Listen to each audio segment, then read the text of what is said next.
बिस्मिल्लाहिर्रहमानिर्रहीम अस्सलाम वालेकुम। नाज़रीन, नवाज शरीफ इक़्तिदार के इतने भी भूखे हो सकते हैं, इसका पूरी कौम को यकीन नहीं था। अमेरिका की गोद में बैठकर पाकिस्तानी राजों से अब ये पर्दा उठाने लगे, जबकि इनके मुशीर खास ख्वाजा आसिफ अली ने भी आसिफ अली ज़रदारी पर तनकीद के तीर चलाकर इनका कच्चा चिट्ठा खोल दिया, जिसे अपोजिशन इत्तेहाद में दरारें नज़र आना शुरू होगी। तजियागारों ने नवाज शरीफ को अहमक और बेवकूफ़ कौमी सियासतदान करार दे दिया। कौमी सलामती के इदारों ने इनके क्रूज़ मिसाइल वाले बयान का भी नोटिस ले लिया। सियासत फिल्मी सीन की तरह अब तेज़ी से बदलती हुई दिखाई दे रही है और बहुत जल्द बहुत कुछ जो है वो होने वाला है।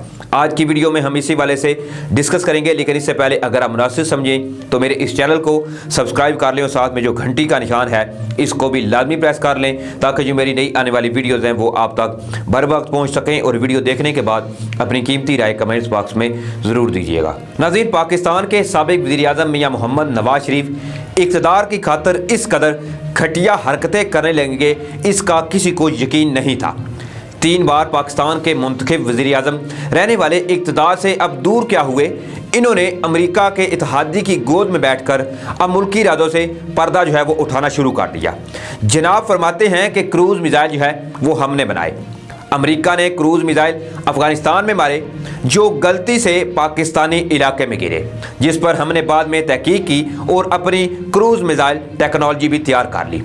नवाज शरीफ का ये बयान ना सिर्फ कौमी राजों को अफशा करने के सिलसिले का आगाज़ है, बल्कि अक़वाम आलम को भी इस बात की तरफ इशारा देना है कि पाकिस्तान वाकई ही एक दहशतगर्द मुल्क है और किसी भी वक्त ये कुछ भी कर सकता है और उन मुल्कों को पाकिस्तान पर चढ़ दौड़ने की दावत देने के बिल्कुल बराबर है। नवाज शरीफ जो हैं वो असल में नाज़रीन मोटे दिमाग के तो हैं ही, 60 साल से, क्योंकि ये जायद की उम्र के बाद इनका दिमाग भी अब लगता है कि सठियाने लगा है। मुगल शहजादे जब इक़्तिदार से ये दूर क्या हुए हैं, इनके पेट में अब मरोड़ उठने लगे हैं। वो इस वक्त 2 महाजों पर काम कर रहे हैं। पहला ये कि ये अपोजिशन को इकट्ठा करके हुकूमत पर ये प्रेशर बढ़ाया जाए, और दूसरा ये कि मुल्की राजों से पर्दा उठाकर आलमी ताकतों को पाकिस्तान की तरफ मुतवज्जह किया जाए। जबकि इनके मुशीर खास ख्वाजा आसिफ PDMA में दरार डालने के लिए कोशां हैं। अभी गुज़श्ता शाम ही इन्होंने एक टीवी प्रोग्राम में आसिफ अली ज़रदारी पर अदम एतमाद का इजहार कर दिया है। हालांकि ना चाहते हुए भी नवाज शरीफ इस वक्त सबसे ज़्यादा भरोसा जो है वो आसिफ ज़रदारी और पीपल्स पार्टी पर कर रहे हैं। मगर किस्मत तो देखिए कि नवाज शरीफ बरतानिया में बैठकर पाकिस्तान के खिलाफ बोल रहे हैं, तो ख्वाजा आसिफ इनकी कश्ती में बैठकर इन्हीं के खिलाफ ही बोल रहे हैं। नाज़रीन, इस वक्त मुस्लिम लीग नून को 2 तरह के मुश्किलात का जो है वो सामना है।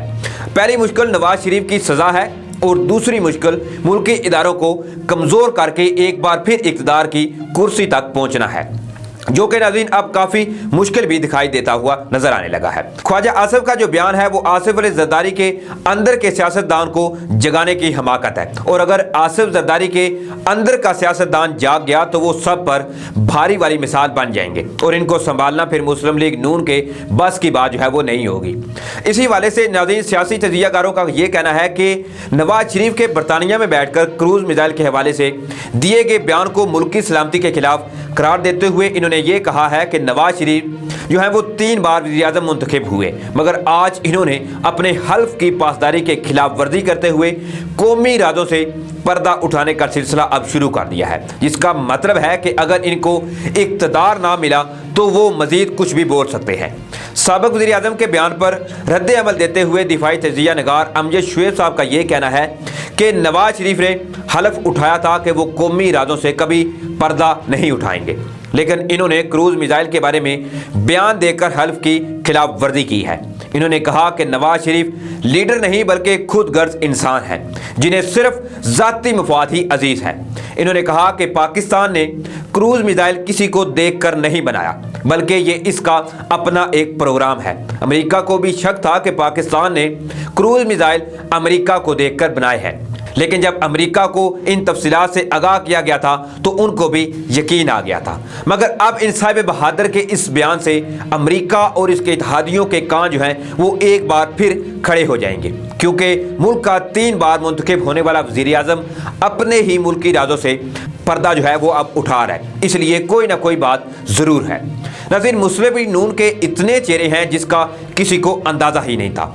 आसिफ जरदारी वो सियासतदान है जो कभी भी किसी पर भरोसा नहीं करता, इसीलिए 2 साल तक वो नवाज शरीफ के करीब भी नहीं भटके, मगर वो भी मुस्लिम लीग नून की चाल का शिकार हो गए, क्योंकि चकनी चुपड़ी बातें करके नवाज शरीफ ने शहबाज शरीफ से जरदारी को जाल में फंसाने का काम लिया और अब शहबाज शरीफ को साइड पर करके अपनी बेटी को सामने कर दिया और खुद पीछे छुपकर ख्वाजा आसिफ जैसे नाअहल मशीरों के जरिए पीटीएम पर पहला पत्थर भी खुद ही फेंक दिया, जो गुज़श्ता रात टीवी प्रोग्राम में चीख चीख कर आसिफ अली जरदारी पर एतमाद ना करने का कहते रहे। नाज़रीन, मुस्लिम लीग नून के इसी किरदार की एक मिसाल शहजादी मरियम नवाज भी है, जिन्होंने पीडीएम के असूलों से गद्दारी करते हुए 16 अक्टूबर को गुजरांवाला में जलसे का ऐलान कर दिया। हालांकि होना तो ये चाहिए था कि पीडीएम जिसने 11 अक्टूबर को क्वेटा में एहतजाजी तहरीक का ऐलान किया था, इसके प्लेटफॉर्म से पंजाब में भी सियासी मैदान गर्म करने का ऐलान किया जाता, लेकिन मरियम नवाज हैं वो अपने वालिद की तरह कुछ ज़्यादा ही बेसब्री हैं और मुस्लिम लीग नून के गढ़ गुजरांवाला में 16 अक्टूबर को जलसे का ऐलान करके अपोजिशन इत्तेहाद में दूसरी दरार भी डाल दी है। मरियम नवाज के ऐलान के बाद अपोजिशन इत्तेहाद का बाकी रहना जो है वो अब नहायत ही मुश्किल नज़र आ रहा है, क्योंकि इस पर ना सिर्फ आसिफ जरदारी को तहफ़्फ़ुज़ात होंगे, बल्कि ये ऐलान मौलाना फजल रहमान के साथ किए गए वादों से भी रूगर्दानी है। 16 अक्टूबर को गुजरांवाला जलसे में शिरकत के लिए अपोजिशन इत्तेहाद को अगर दावत दी गई तो देखना होगा कि वो इस जलसे में शरीक होंगे या नहीं, और अगर अपोजिशन जमातें इस जलसे में शिरकत नहीं करती तो ये जदोजहद अब सिर्फ मुस्लिम लीग नून की रह जाएगी, और अगर अपोजिशन इत्तेहाद ने इस जलसे में शिरकत का फैसला किया तो आसिफ अली जरदारी की मौजूदगी में ख्वाजा आसिफ समेत दीगर जो नाअहल मशीरान हैं अपनी ही जमात से बेजार होते हुए दिखाई देंगे। मुस्लिम लीग नून की हालत जो है वो अब उस सांप की तरह है जिसने छिपकली निकलने की कोशिश की मगर ना खा सका और ना ही इसे उगल सका। तो नाज़रीन, इस पर आपकी क्या राय, अपनी कीमती राय जो है वो कमेंट्स बॉक्स में ज़रूर दीजिएगा। फिर किसी नई अपडेट के साथ हाजिर होऊंगा। अपना ख्याल रखिएगा, तब तक के लिए अल्लाह हाफिज़।